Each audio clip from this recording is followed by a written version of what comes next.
Alright guys, Fuller coming to you with another video. Shout out to the whole LDBC. Um, so, you know, like usual, they'll vilify you when you die. You know, if you don't fit a certain agenda, they'll paint you as the villain, as the bad guy. And so that's the situation we have with,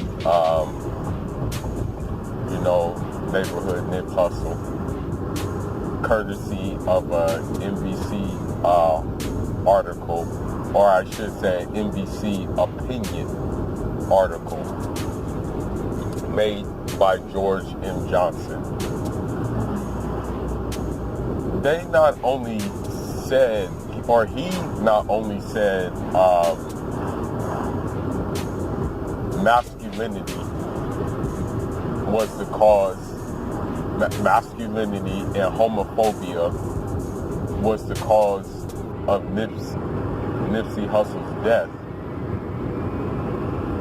He added an exclamation point on it, called it toxic black masculinity.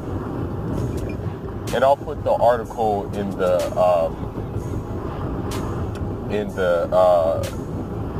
description box for y'all to take a look at. But I'm not. A lot of people. This is a hot topic right now. Nipsey Hussle's death is a hot topic. Basically, I'm going to be real. If you talk about it, chances are you're going to get views. If you, really rap about it, you'll get new subscribers. But I'm coming from it in a place where I personally knew him. Okay? So this really bothers me because of the simple fact that what does toxic masculinity and what does misogyny and what does homophobia have to do with him getting killed? That has nothing to do with him getting killed. Why would you just insert that narrative into something like that? Like that makes no sense to me for this George M. Johnson.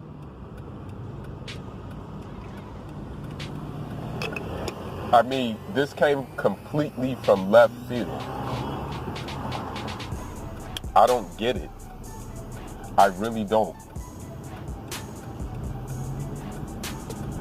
It makes no sense at all to me.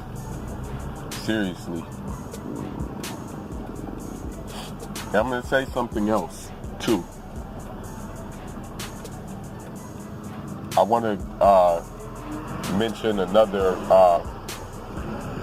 facet of this bullshit that they screw.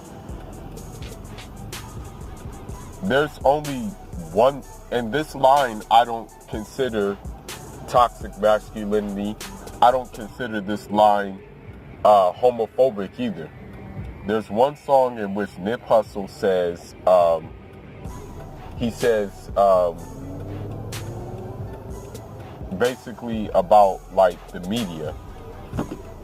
He says that homosexuality acts as their influences, and he's talking about like the media for that little children watch. That's what he's talking about. And that's not even homophobic. That's just telling the truth. That's the bottom line. You see it everywhere you turn when you're watching it on TV and stuff like that. You see guys kissing guys.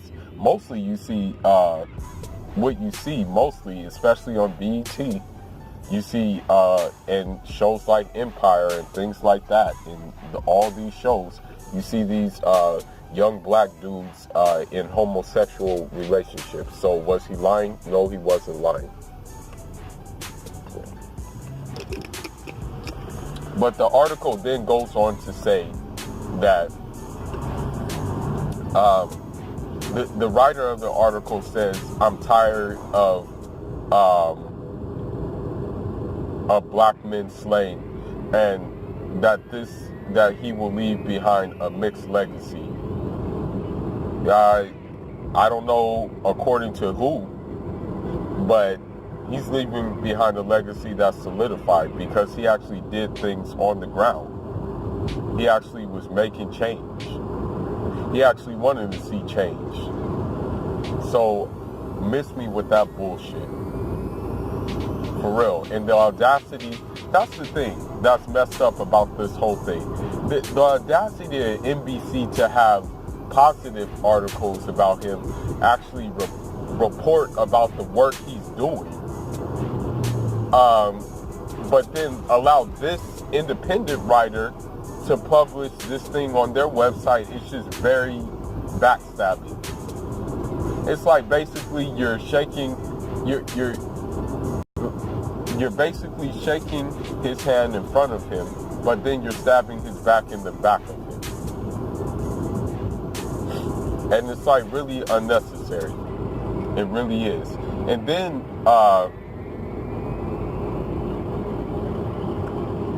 he goes on to talk about an agenda, what kind of agenda this is and things like that.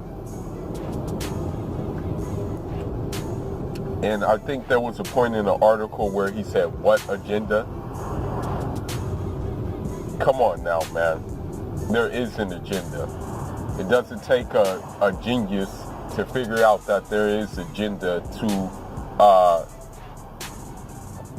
make black men, no matter where they're from, because they're trying to push this shit in my country and Africa too.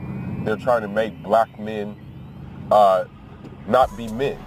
Everybody and their mom knows that shit. Okay? And I guess the problem is just being a man is just too much for them to handle. That's what it comes down to. That's the problem right now. Because being like masculine seems to be an issue. Being an alpha male seems to be an issue. And all being masculine means, in a lot of our eyes, is just being a provider for your family, being strong, while still being balanced and not being overbearing. And while not just saying okay to anything. You know, not just going for the okie doke. Using discernment in all affairs. And not compromising your stance on certain issues. Like, I'm not going to front to you, and a lot of you guys may get mad at me, but, you know, at the end of the day, the way I look at things is this.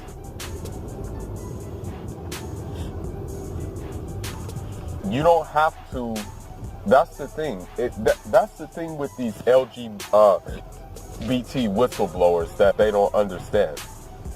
And I'm pretty sure that this dude who wrote this is the same way. And, you know, they had the nerve to write on the bottom of this article that he's an activist. So we know what he's active in. We know exactly what he's about. You know, the thing is this.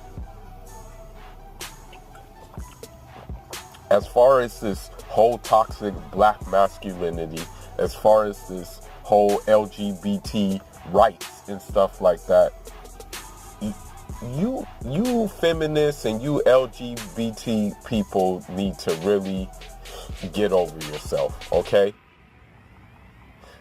Maybe you guys should try to, how should I say it? Try to keep your shit to yourself, okay? We don't have to know who you sleeping with, okay? We don't have to know that. Keep that shit to yourself. What you do is your business. It's not our business. You don't have to try to make it our business. And that's what they're mad about. They think that everybody should go for the okie doke. And I'm not going for the okie doke, bro.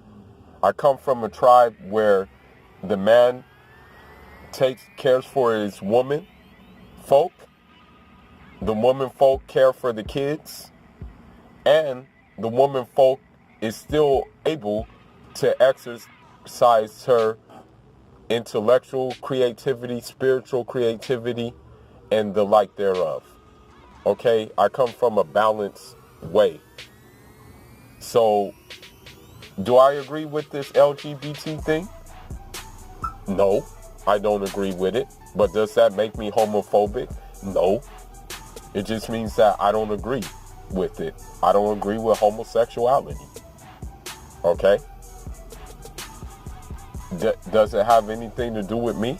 Hell no, it doesn't have anything to do with me. So why don't you guys keep it that way? And stop trying to...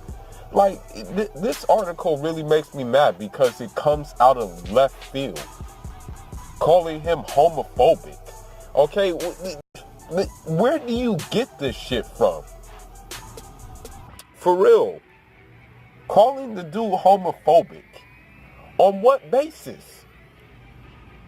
On what basis? That's my question.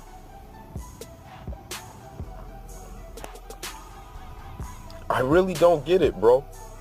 I really don't. Okay? My thing is this. If you want to be gay, homosexual, whatever the case that it may be, transgender, that's your business, bro. It doesn't have to become everybody else's business. And you don't have to push it down our throats, okay? Because a lot of us aren't going for that shit. And that's not being a toxic, that's not toxic masculinity. That's just being a normal man. That's just being what we call being on the fitra. And what the fitra is being in your natural disposition. That's all that means, okay? So, another thing about the article that bugged me is that he goes on to say things about misogyny, and it's like, this dude was a family man, okay? This dude loved his woman, okay? This dude loved his woman to a point that she was grieving so hard about the death that she's in the hospital, that she had to go to a hospital. That's how much he loved her. That's how much love he showed to her. So where are you getting misogyny from? What, he hates women? Get the hell out of here, man, for real. And then, I'm going to take it a step further. I sat with him one time. And it was when he got back from Eritrea. And he just put me up on game. And he said, you know, when I was there, my perspective changed a lot when it came to women. Like, I got a newfound respect of women when I was there. Because of the simple fact, the way they lived in that society is the man was out on the field all day. The man was working hard to provide for his woman. So when the man got back to his house, the woman would cater to him. And not in a like, go do this, go do that type of way, but in a way that made him feel like his efforts were appreciated. Like, by washing his hands for food, and by, you know, serving the meal, and by making sure, like, he's fed. Okay?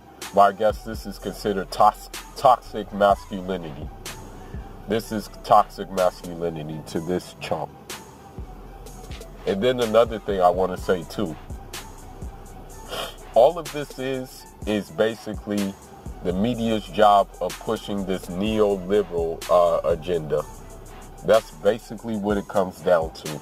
It's this neoliberal progressive agenda, which includes things like pansexual, things like just, oh, you know, sodomy and stuff is normal. Things like, oh, you know, transgender is, should be, how dare you call me a man? I'm a woman, says the transgender. Things like that, basically. That's what the aim of this article was, is this whole neoliberal agenda. You know, and it's going to keep on coming. And the sad thing is they use your own to do it. They usually use your own to push this agenda, push this narrative. So you can say, oh, since he's saying it, it must be right because it's coming from him. It's coming from one of the guys who share the same skin complexion as me.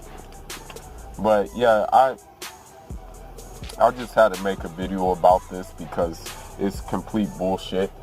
And it just falls into the bigger agenda.